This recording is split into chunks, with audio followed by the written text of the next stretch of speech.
来看南投县第三的正觉市办大树爷文化节，今仔开始连续3天哦。因为传说中乾隆皇帝捌输大树爷换龙袍，所以今年嘛为大树爷定做龙袍，咱做伙来看卖。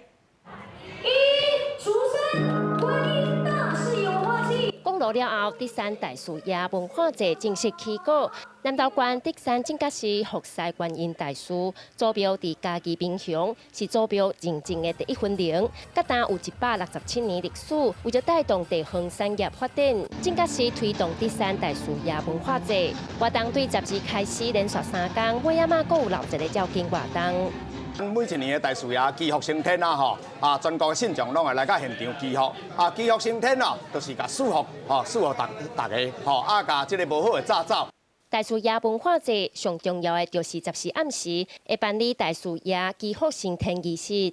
正觉市指出，这个仪式是代表大树爷伫普渡期间维持秩序的任务完成，而且相传乾隆皇帝捌输大树爷换龙袍。今年文化节就照祖庙传统，第一摆为大树爷定做龙袍。